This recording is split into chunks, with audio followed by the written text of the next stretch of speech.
यहाँ आया हूँ उसने आपको बताया होगा, ये बात मुझे पता है, और मैंने आप दोनों को साथ में देखा भी है। तभी मुझे आपसे बात करनी चाहिए थी, लेकिन मैं उस समय चुप था आपका रिएक्शन देखने के लिए। थो, कैसे इंसान हैं आप, मारने के लिए गुंडों को भेज देते हो। भाड़े के गुंडों को। बंदूक लेके आने वाले गुंडों से भी मैं नहीं डरता। मेरे पापा ने मुझे आशीर्वाद दिया है, ये सीना मर्द का है। मैं यहाँ इसलिए आया हूँ कि उस दिन उसने ऐसा कहा था कि मैं उसी के साथ शादी करूंगी, और वो देखकर मुझे जलन होगी, ऐसा उसने मेरे साथ चैलेंज किया था ना। लेकिन अब क्या हुआ सर, क्या किया आपने?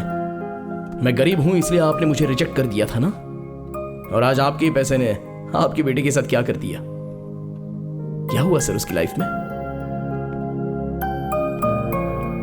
हम मैंगलोर से वेडिंग पार्टी खत्म करके स्विट्जरलैंड में शादी फिक्स करके हम लोग स्विट्जरलैंड आ गए। हम भी यहीं सेटल होना चाहते थे। शादी के लिए 1 महीने का वक्त था। मेरी बेटी उस लड़के के साथ जुड़ने के लिए बहुत कोशिश कर रही थी, लेकिन बीच बीच में वो बहुत डिस्टर्ब हो जाती थी। एक दिन वो उसे पैराग्लाइडिंग के लिए लेकर गया था।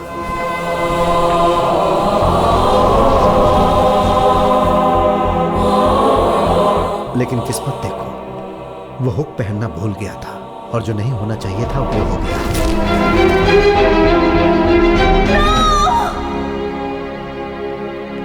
शादी के लिए अभी 10 दिनों का टाइम था, लेकिन वो लड़का मर गया। फिर उसके बाद मेरी बेटी बहुत शांत हो गई।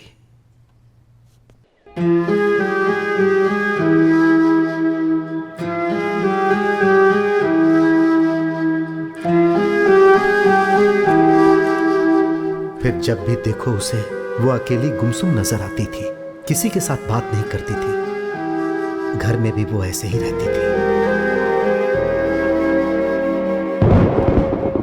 फिर एक दिन तेज बारिश हो रही थी। मैं उससे बात करने के लिए उसके रूम में उसके पास गया। वो चुपचाप बैठी हुई थी।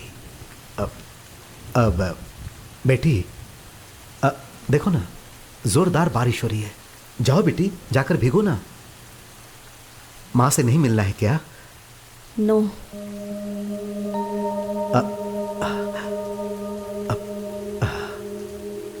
उस दिन मुझे बहुत शौक लगा। एक दिन उसने मुझे फोन किया और कहा कि मुझे आपसे बात करनी है, आप मेरी पसंदीदा जगह पर आ जाओ। मैं उससे मिलने इंटरलेक व्यू पॉइंट पर गया।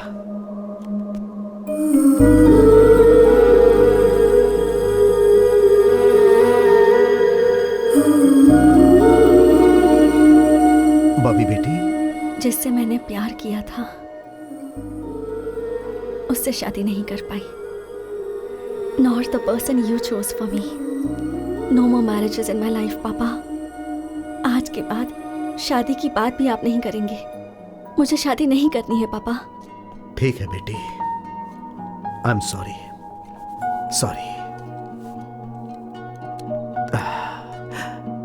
दुनिया बहुत बड़ी है बेटी, तुम्हें जैसे जीना है जियो, जो करना है वो करो।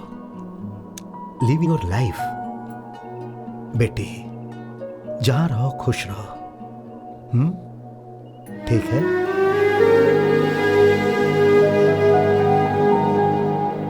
दिन गुजरते जा रहा था। फिर एक दिन वो बोली, पापा मैं एक हॉस्टल ज्वाइन करना चाहती हूं। मैंने ये सोचकर हां कर दिया कि शायद वो कुछ दिनों के लिए आराम कर ले, लेकिन वो काफी दिनों तक घर नहीं आई। जब मैं उससे मिलने की बात करता था तब वो अपनी पसंदीदा जगह इंटरलेक व्यू पॉइंट पर मुझे बुला लेती थी। मैं वहां जाता था। जब मुझे उसे देखने का दिल करता था तो गंडवल वैली के पास सनसेट व्यू पॉइंट में मैं जाकर उसे देख लेता था। उसे कोई डिस्टर्ब करे पसंद नहीं था, इसीलिए मैं उसे कार में जाते जाते देख लेता था।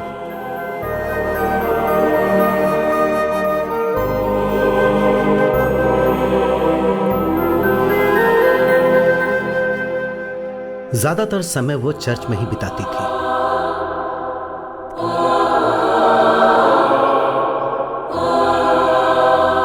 एक दिन उसने मुझे बोला, पापा मुझे आपसे मिलना है, आप चर्च में आ जाइए।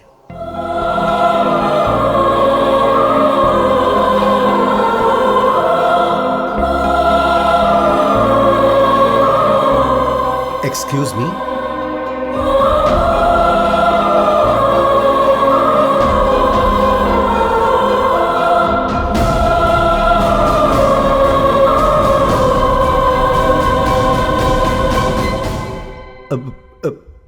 बेटी। आई एम सॉरी पापा फॉर एवरीथिंग।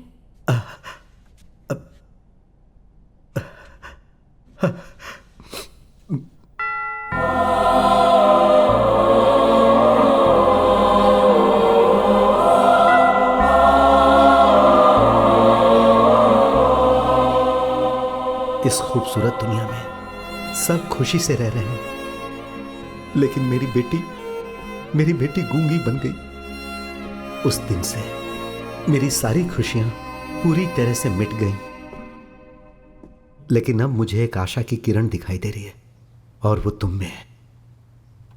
जानते हो, तुम्हें देखने के बाद मुझे बहुत खुशी हो रही है। पुरानी बातें भूल जाओ। अमर बेटा, क्या तुम मेरी बेटी के दिल में प्यार जगा सकते हो? प्लीज एक बार फिर से ट्राई करो।